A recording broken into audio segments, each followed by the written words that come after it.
Hello, everyone. Welcome back to Cloud Wars Live. It is mid-January here in 2021. Things are rolling. There are lots of great things going on in the economy, and the digital revolution rolls on. We are delighted, as always, to have back one of our monthly guests, Tony Uphoff, who is the CEO of Thomas, which Tony has helped transform from a 130-year-old family-owned trade publishing company into a pretty cool dynamite player in the industrial space, connecting buyers and sellers with a very, very interesting data platform. Tony, welcome back to Cloud Wars Live. I hope 2021 is off to a good start for you. Hey, Bob, thanks so much. Great to see you. Happy New Year, my friend. And indeed, the year is off to a very brisk start. So it's all good. Good to hear. Good to hear, Tony.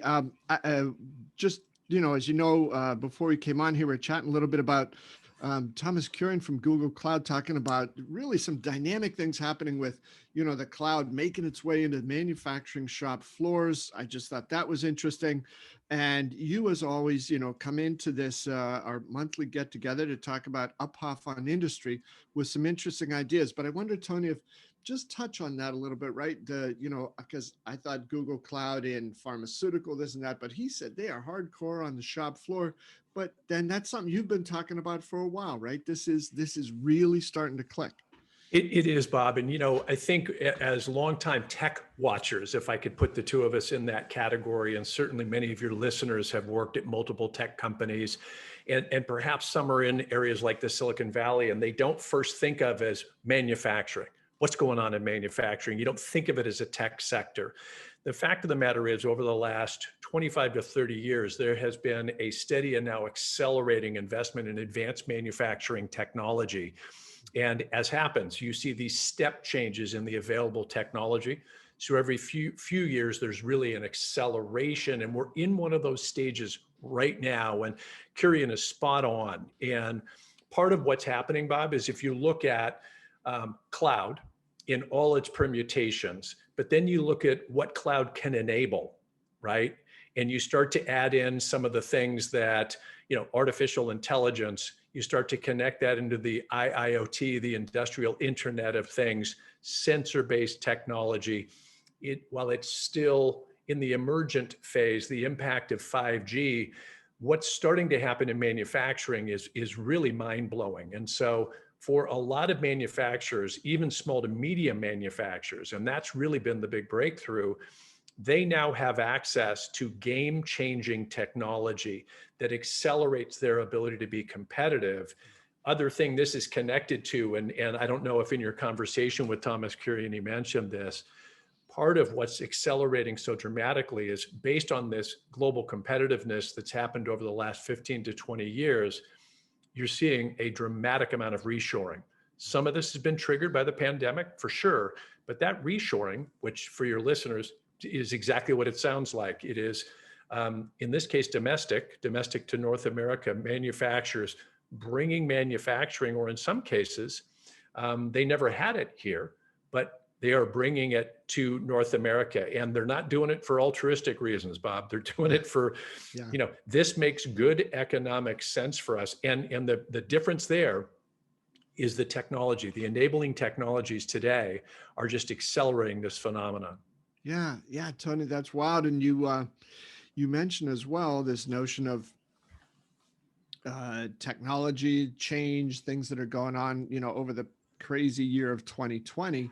Which leads into one of the things you're talking about, right? I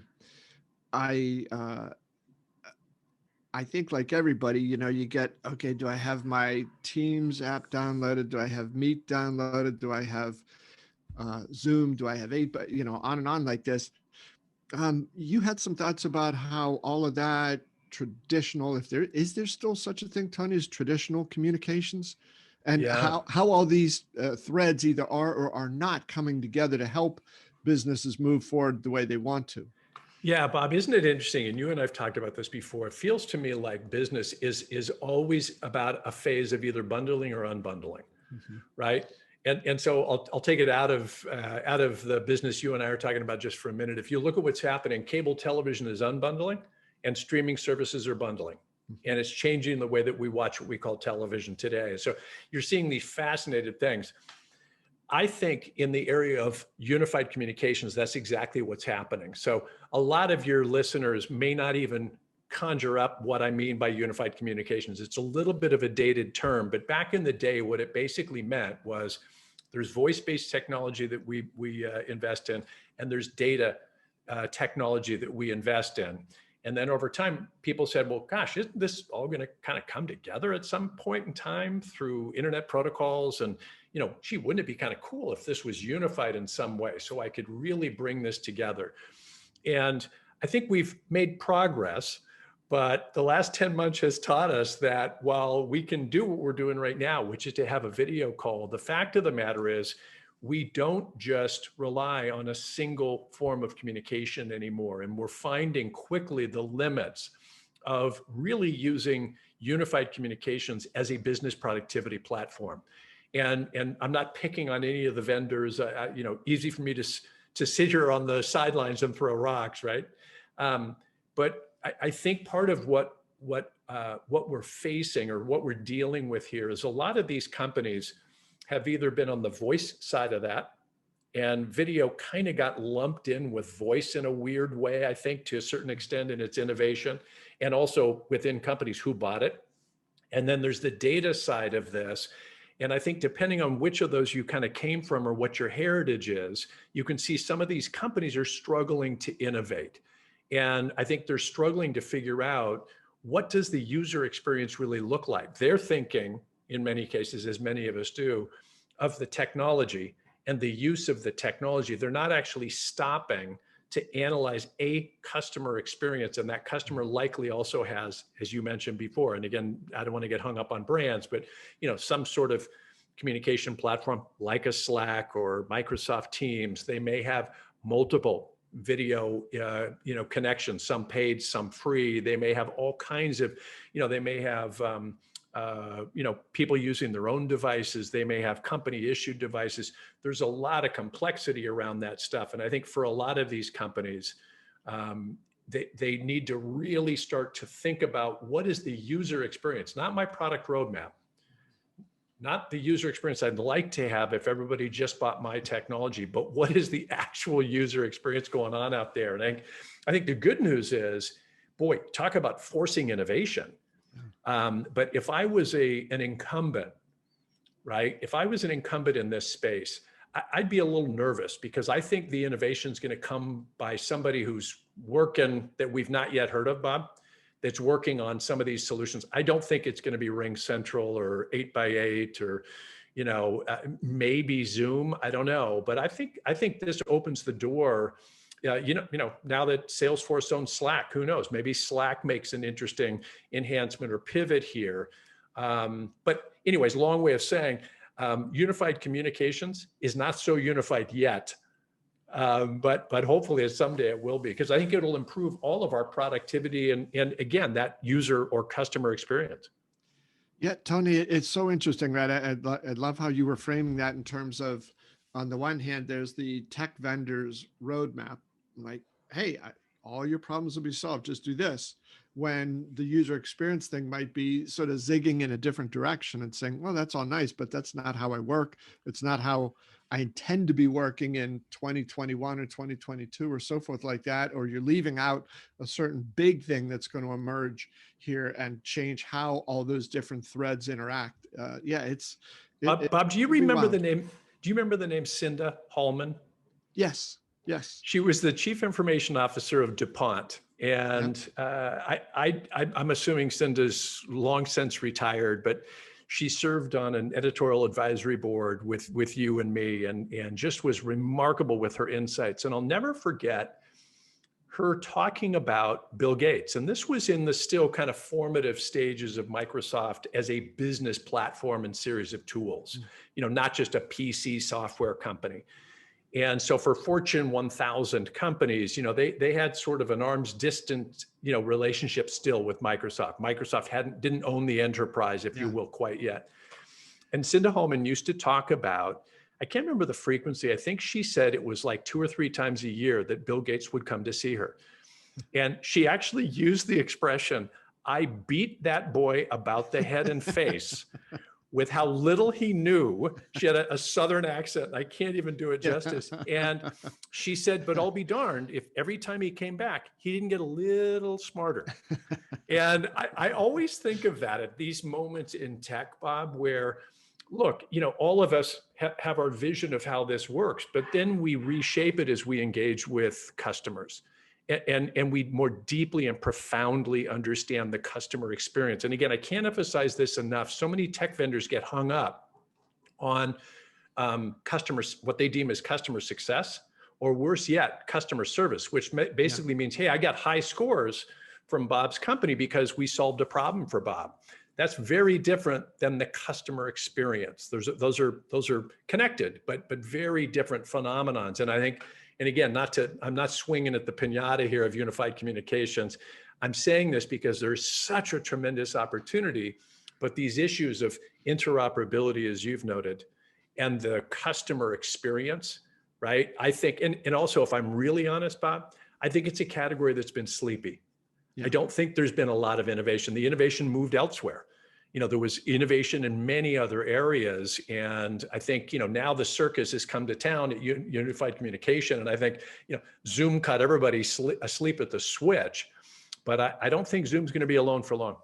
No. And Tony, it sounds like what you're describing there really weaves into the sort of the power of culture in these days throughout what we've all been through in 2020, a virtual culture. And I know you've got some great thoughts on that. And we'll get to those in just a sec, but I wanted to bring up one example of something that maybe tilted too far in the direction of the, here's the technology, so pure technology solution of virtual unified communications. And that was, Compaq, early 80s came out, and they had the revolutionary machine, first a luggable, and then more, it was a laptop, but your laptop would take a little bit of a beating with those early ones. And then there was the whole thing, I guess it was the first glimmerings of, hey, wait, I have the computer, I'm talking on the phone a lot. Can we things? I think it was called the Telecom Pack, but it was an old-fashioned PC that had a phone up in the front center of it. And I thought, okay, put a steering wheel there, put a wallet there, put a little refrigerator, and you got it all. Little beer cozy for my beverage. Yeah. But I guess, and I not mean to knock at them, but it was that. Did anybody ever think about it and say, yeah, you fused the phone and the computer, will anybody use it? No, but you have achieved this technological step forward. Bob, I would argue it's a great vignette. I would argue that unified communications is at their inflection moment the way smartphones were in 2007. Mm-hmm. And suddenly somebody came along and looked at the customer experience and the user experience, didn't invent the concept, didn't even, name the category and all that kind of stuff, but completely reinvented the experience based on providing a customer experience that was second to none. Mm-hmm. And I think unified communications is in their 2007 moment. All right. Well, we will, we'll track that. And Tony, I just want to take a second here for a word from our sponsor, BMC. BMC wants to know, is your business on its A game? That's when systems are intelligent by learning from markets, where automation is paramount yet effortless, and when technology and people work as one in an enterprise. The A game is your business at its absolute best. BMC calls this the autonomous digital enterprise. Find out more at bmc.com/A-game. So, Tony, you had some thoughts here about virtual culture, and what has it been now? 10 months, 10 and a half months that we have all, gotten a little, perhaps more of a taste of virtual culture than we'd like. So where do you see that now, and where's this headed? Well, I was hoping you're going to tell me. I think it's something. That we certainly wrestle with, and I'd like to think we're on the right side of wrestling with it. And to be specific, when I talk about Thomas in our experience here, we're a company that's over 100 years old, as you know. We're today a modern internet data platform company. We have offices in New York City, and then also a couple of hour drive out of New York in an area called Horsham, Pennsylvania. But as of, the middle of March, basically, we've been a completely remote company. And now we start to think about, where we go next. We will forevermore be a remote first office environment second company. And I think, we're not alone in that. There's nothing unique about what I said. But one of the things that we started to talk about kind of early on was, we have a very tight-knit culture. We've taken the company through a tremendous amount of positive change in digital transformation over the last 4 years. And we also have changed the makeup of the company. We've got really a remarkably broad demographic stretch to the company, which is fantastic. We've added some new functions like data science and built out our development team. One of the benefits of the way we ran, and we flattened the organization but made it much more collaborative, was just that. There was just a studied casualness to the way that we drove collaboration. And a lot of that became the culture of the company. It was a company that really very naturally focused on customers, and they always had. But now with our new strategy and where we were going, people were able to reinforce that in their daily work around the coffee, coffee place, or maybe grabbing a bite of food. New York City is also a unique high density environment. Our offices are across the street from Penn Station. So the ability to say, hey, Bob, you got, your train's not till 7, how about 6:30 we go grab a beer before you hop your train? It's got a bunch of unique dynamics to it for those, for the culture to manifest itself. So now suddenly as a virtual, environment, we had to start to think about that culture in a bit of a different way. And the way we did it, which is interesting, I don't know if this is helpful to any of your listeners or not. We started to think about what happens in that cultural dynamic on a regular basis, and how much of that can we, if not replicate, we can continue through the use of virtual. So, virtual happy hours and town halls and communication, the things that everybody knows about. But one of the fascinating things that happened, Bob, is openly discussing this. And we have a committee that focuses on cultural dynamics in the company. And we've got over 20 people a part of it. They came back and said, hey, why don't we use this as an opportunity to refresh our cultural attributes? Mm-hmm. What makes us unique? And we put a lot of thought and energy into it. And they actually came back and said, hey, there's really 3 things. There's not 50. There's really 3 things that uniquely drive the culture. One is people that are successful here are highly curious. Number 2, they're very inclusive and collaborative. And number 3, they get things done. Now, the initial draft of this, they substituted another word for things, but we pride ourselves on, hey, let's get it out. Let's ship the work and make sure we do it well. And so what ended up happening, Bob, which was really kind of fascinating, what started off as something that, frankly, I kind of thought, should we be thinking about things like that? Allowed a group of people to kind of double down on the cultural attributes that were really important, but then now view that through the lens of 10 months of working remotely. So how does this manifest itself? And so, they took it upon themselves to create iconography that identified these, circulate it, but also post it onto social media and other things. And I found it really, really helpful as kind of this is going to sound kind of funny, but a dusting off of the cultural attributes and kind of a refresh of the cultural attributes. There are huge challenges, though, as you've had other guests talk about, of how do you manage a culture virtually? How do you reinforce cultural attributes? How do you bring new people on board? We haven't hired a ton of people since we went remote, but probably 25-ish or so. And how do you onboard people? How do you introduce them to the culture? So we actually created, you'll love this, Bob, we actually opened it up to the employees, and we said, if anybody wants to create a video and we'll call it the new hire video, and you can, talk about the culture, but actually show people what it's like to work remotely and what it's like to work at Thomas. And literally screamingly funny. I mean, some people got incredibly creative, of producing these, but think how welcoming that is rather than, Yeah. you're going to hear from senior exec or you're going to hear from human resources or whatever, that you're actually hearing from people that you haven't met yet that are going to be your peers in an organization, and they're laughing and having fun. But it exemplified, I think, this idea of being inclusive, getting things done. Hey, I don't need HR to help me welcome a new employee to the company. I know how to do this. Let me produce a video for them. And it was just really cool to see that come together. I think the piece for us, at least, and I hope your listeners this will resonate as well.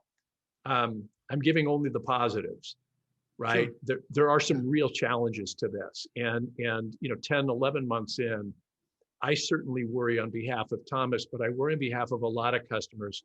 What's the downside here? What are we missing? And I do think that, for lack of a better term, that nonverbal communication, that impromptu gathering, those whiteboarding sessions, whatever. And I'm not pointing out anything that lots of other people haven't pointed out. But there is a cost that comes from this. I'd like to think that the benefits will overwhelm that. But I worry particularly for people who are early in their career. I learned so much, and you and I grew up in similar environments. I learned so much by watching people who were really good at their jobs and just drafting them, just literally sitting and watching what they did and how they did it, and asking them questions, and having a cup of coffee with them. And how do you manage your time? How did you learn how to do that? Who taught you that? What do you read? What do you listen to? How do you keep yourself refreshed? I mean, I learned so much, and I'd like to think we're able to do some of that remotely, Bob. But I think that piece of it, boy, I haven't come up with an answer on that yet. And is there a way to keep that? I don't know if the word I'm looking for is spontaneity or serendipity that happens by being able to simply, watch people who are very, very good and experienced at their craft. Because, as a young person, I had a big enough mouth that I'd be like, hey, Mr. Evans, how did you know how to do that? Why is it that you always wear a black turtleneck? Do you I would actually say those things, right? There's a lot of people that won't. Yeah. But they could watch and they could listen. And so I'm overstating the obvious point. I think there are a lot of ways to manage culture, and I think we've locked onto a few, but I worry that there's a downside to as we continue down this virtual path, that, boy, I'm hoping we're going to be able to balance it at some point in the near future. Yeah, I mean, Tony, I'm with you on the balance, right? It's almost like, okay, we spend a year learning these new skills, and it's fantastic because, as you said, for Thomas now, you're going to be remote first, and sort of headquarter regional office second, and that's great. But there's just something about it. Chris Lockhead said the other day, "What is the absolute worst thing you can do to a human being? It's isolate that person." And that's quite powerful. So we're learning these things, but I got to think, Tony, for the employees at Thomas, whether it's the 25 new people that you've talked about over the past several months, or it's the people who've been there a while, that the effort to try to acknowledge this, you're taking some actions, you're attempting to, if not codify this new virtual culture, at least to understand it, to improve it, be open to changing it and moving it forward. A strong culture, but a flexible culture to adapt things. And it's not, here's a memo from the CEO about how everybody's supposed to behave, how you're supposed to feel, all that stuff. So I just think these little things, Tony, even like, those things of, I still hear occasionally people say, "Oh, I'm sorry if you hear the dog barking in the background." It's like, thank you for saying that. There was no need to. We've all heard dogs bark, kids run across, cameras get knocked over, whatever it might be. That's life how it is. I know somebody the other day said their 12-year-old at school, they said, "Oh yeah, we had phys ed class today, and the teacher was showing us, was lifting a bag of cat litter in, either his or her New York City apartment." We improvised, but yeah, I think, Tony, it's going to be nice when we can sort of tie that in with that old face-to-face things. And some Well, of your questions. and to your point, Bob, it's funny. When I was coming up in business, whenever you would visit someone's office for the first time, and oftentimes an office would look like the credenza behind you. There'd be family photographs and perhaps mementos from various stages of a career or an academic background. And I was going to say this was most acute in certain parts of the country, and maybe that's true, but there was oftentimes a sign of respect where you would take a minute and ask about someone's family, or you would ask about the environment. And oftentimes it would lead to really fun conversation. Oh yeah, there's my lab, and boy, she loves to go swimming, and blah, blah, blah. And it would humanize the interaction before you got to the business. And you and I have used this expression. I as an optimist, I wonder if part of what we're reflecting here as we go forward is we could see a rehumanization of some of these things, and maybe it's allowed us to be human. My colleague Rita Lieberman, who helps us with our speaking engagements and the podcast, every time we have a call and there's 3 or 4 of us, the first part of the call, we're always turning the cameras around to show our dogs and the status of, oh, what's going on with your dog? And she recently got a puppy not too long ago, and all that kind of stuff. There's a charm to that I think is you can't replicate that in an office without being kind of goofy and artificial. So maybe there is, as this comes together, maybe there's some benefit by, I don't want to call it an integration, but maybe there's some rehumanizing of those interactions that this has forced us to do. That's a positive takeaway. Yeah, Tony, I agree. I agree. I'm in being eager for the old world to return. I don't mean that, I'm not trying to dismiss, because it's been quite extraordinary. And I heard somebody the other day say, he said, I don't buy this thing about lack of face-to-face things decreasing the personal levels of engagement. He said, I'm in people's living rooms. He said, I'm in their Right? home office. He said, I would Yeah. never have gotten there. So Yeah. these things swing back and forth, Tony. And then it's funny is, I was on, Bob. I was on. Please. I gotta make this anecdote. I was on a video call with. We have 2 co-chairmen of the company, and they're family members. They're grandsons of the original founder of our company many years ago, and they're both fantastic guys. And I'm on a video call with one of them, and I see somebody come into the room, and it's his wife, and she hands him this note, and they look very serious, and he's like, okay, and kind of whispers something over to her and hands her the note back. And then she stops, and she's standing there, and she said, oh, hi, Tony, how are you? It was to confirm what he wanted for lunch. And I thought, and the 3 of us just burst out laughing, because she was at first going to be, kind of, discreet and, pass him this thing like, oh, we've got to pay our taxes on time, or so, I don't know, some important message. And here it was, hey, let me know what you want for lunch today. Well done. Well, Tony, who knows? It might be, we'll be teleporting in the future, this virtual culture. Maybe that'll be part of it, because as you note here, there are some pretty wild new technologies coming in that will further enable this sort of virtual thing, but and in other ways enrich, overall interconnections and relationships. Yeah, and Bob, as we always do, I want to touch on those technologies just a little bit as we get starting to wrap here. I mentioned before, I'll use the term convergence, and all I really mean by that is not that the technologies themselves are converging, but these technologies are now in relative orbit, and they're going to create a massive acceleration. So if you look at technologies, as we mentioned before, cloud, certainly mobile, IIoT, I'm particularly intrigued with the impact of 5G. And most of the energy around 5G, as you know, has really been exercised around consumer marketplaces, as though you and I need to actually download faster things on our phone, or view videos even faster, or whatever on our phone. And that may be fantastic, and I'm sure it will be. But the enabling nature of 5G is the difference between a tunnel you could drive a car through and a small pipe.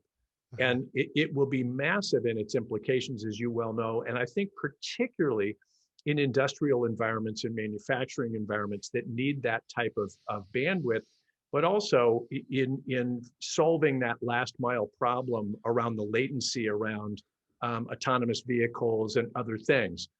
Latency may not mean much when you talk about milliseconds, but when you're talking about a vehicle driving, 70 or 80 miles an hour, a millisecond is actually a big deal. And so I think, we're on the precipice, Bob, of a massive step change as these technologies get into relative orbit, meaning, they're accessible. As I said earlier, some are cheaper than they've been. It's enabling smaller companies to just jump all the way to advanced. They don't have to go 1G, 2G, 3G, 4G, as they used to say, and they can jump right in. So I am incredibly bullish. I tend to look at the lens through what's happening in North American manufacturing, as you know, given the market we serve, and I can see the impact of these technologies there. But I actually think we're going to see some just fascinating, breakthroughs. We've talked before on your program too about the advances in telemedicine. Mm-hmm. And what most people don't realize is it's not the technology.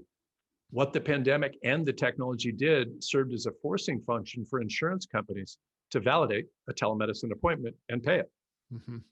That's what actually happened. We've had the ability to have telemedicine for a long time, right? There's nothing new about what you and I are doing right this minute. Yeah. But now suddenly insurance companies had to recognize that as a legitimate appointment. And so you've seen just the massive lift in that, but also the speed with which we brought vaccines to market is an indication of technology to a great extent. Yeah. We've got cloud infrastructure and other things that allow us to crowdsource these and or look at data sets that heretofore just would have taken us a decade to wrestle to the ground and been productive with.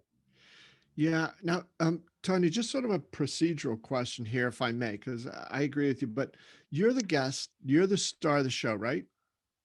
I am I'm the simple Q&A guy. I'm a little nervous here. I'm a little nervous by where this is going. I just want to get your permission. I don't want to call it pontificate, but may I offer a point on that? A point Please. Back?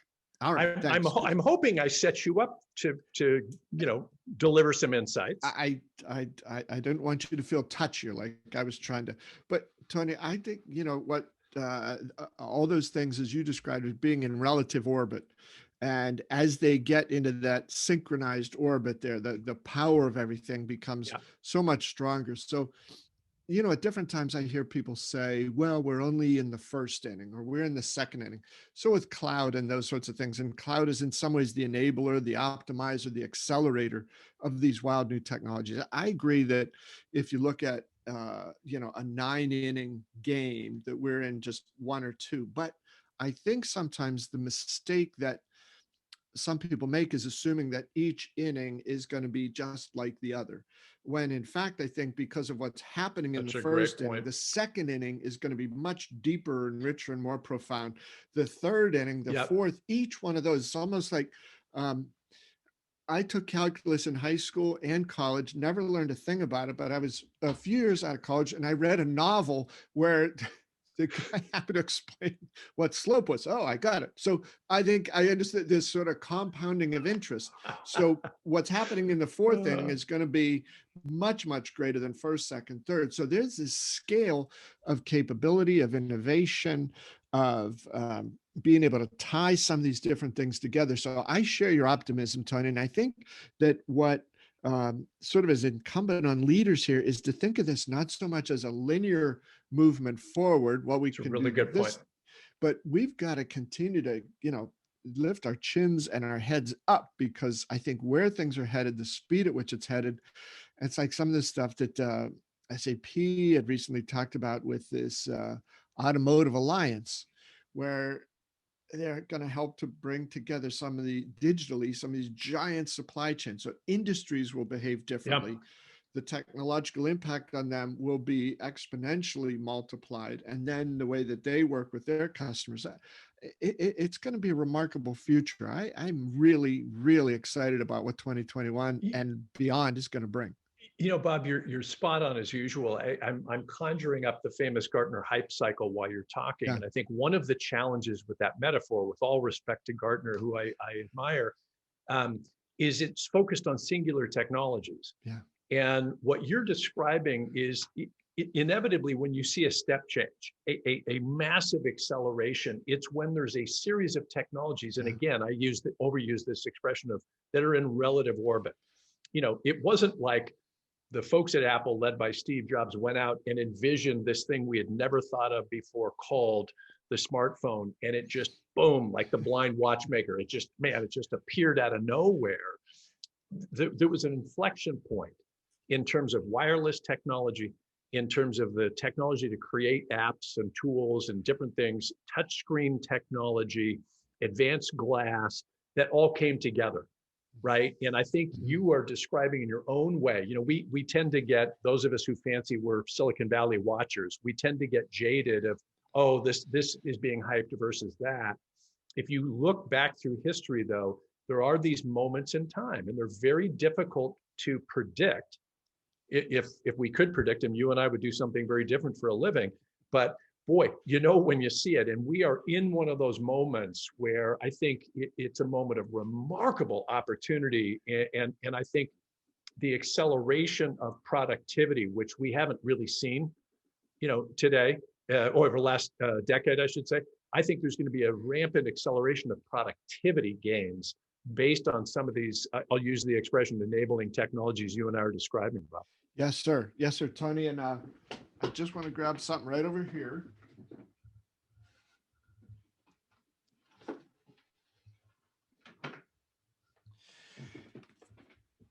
What do you think of this little baby? Now, see, I'm one of the few people amongst your listeners that would know that's called a princess phone. Well done. Yes. Wow. Yes. How about that? This will be, they say that certain things that'll last there, like plastic coat hangers and Twinkies, they'll be around untouched into it. That thing will be around in 250,000 years untouched. One thing I'll throw out, Bob, that's related to our conversation and probably a topic we've touched on it before, but I think worth next time we get together, exploring a little bit. There's another dynamic that we don't focus on, but I think is playing a major role here.